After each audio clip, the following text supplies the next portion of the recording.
Hey guys, so today I'm going to be talking about a lens that I like a lot. This is a lens by a brand called Sirui,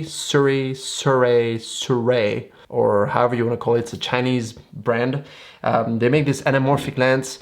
I want to tell you all about it, but since we're talking anamorphic, I'm going to switch the lens and put this one on my GH5S. And as you can see, there's way more on the sides thanks to the anamorphic look. We're going to get into everything about this lens right after the intro. Don't move.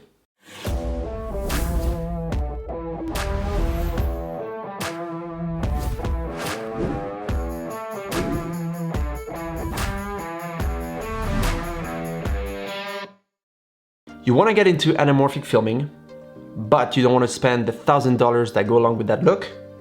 You like the anamorphic look over the spherical look and you would like to try it, but you're not quite sure that you can pull the trigger on it, or simply you want to know more about this Sirui lens, this is the video for you. A few years ago, a 50mm by Sirui was produced and launched on Indiegogo. I unfortunately missed that launch, but this time I got my hands on this 35mm as an early bird for a cheaper price. There's a bunch of things that make anamorphic very different and distinct versus spherical. These things are covered in a lot of videos all over YouTube, so I invite you to go check those. I'm not gonna spend too much time over that, but to summarize, here are a few. The bokeh balls are not round, giving the footage an interesting cinema-like look. There's a sci-fi bluish flare that shows up when facing a strong source of light. That can be a pro or a con, depending on what type of story you're telling. I say sci-fi because it does give a modern look to the footage that wouldn't necessarily fit with all genre. In fact, I'm going to show you a live example of this, and here we go. You see? There you go. So that gives you a little sample as to how this bluish sci-fi line comes across horizontally on the footage. Here comes the main difference in my opinion, the aspect ratio. Anamorphic does what we call a squeeze of the image, which will have to be de-squeezed in post.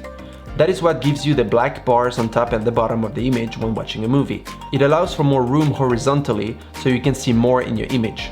If you use a Panasonic GH5 or GH5S, you have the option to de-squeeze the image in camera while shooting or playing your footage. This allows you to preview how the image will look in post, which can otherwise be tricky when shooting. So this lens made by Sirui is actually very sturdy, is very well built, is made of metal all around,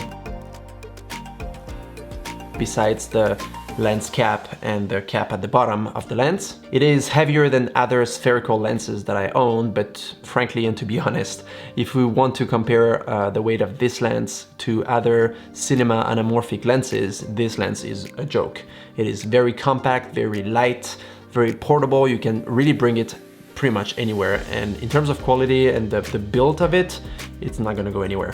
The fact that you don't have any automatic parts because it's a manual lens makes it even smaller because there's no moving parts inside. While this has a 1.33x factor and not a 2x factor, it is very, very well built.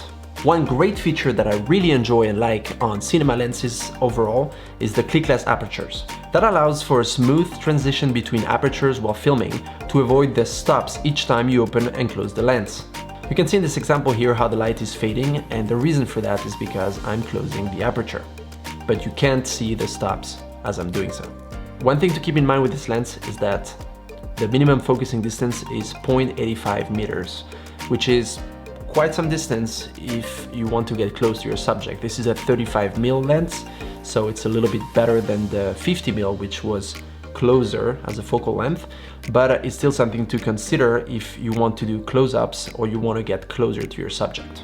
If you didn't do it yet and you like my content, please subscribe, like, share, the whole 9 yards. This helps me a lot, thanks. For the sake of this video, I kept the aspect ratio to 4K. If you're going to shoot an entire film, documentary, a video, etc. on anamorphic, I highly suggest that you create a new project using 5107 x 2160 and then change the X scale to 133%. I went to Italy a couple of weeks ago with my wife and she went horse riding a little bit. So I took advantage of that to shoot with my GH5, and here are a few sample shots.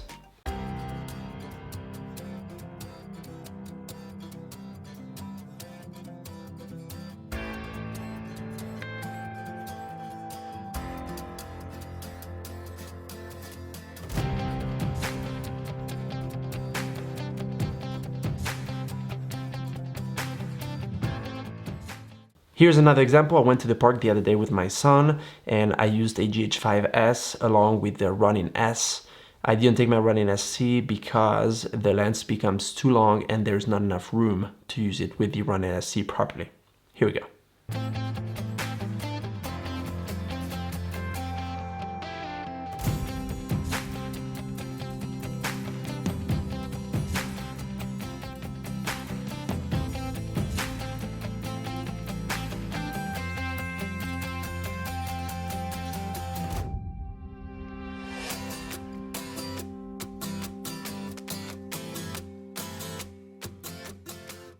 So who is this lens really for? This is a bit of a tricky question, but this is how I see it.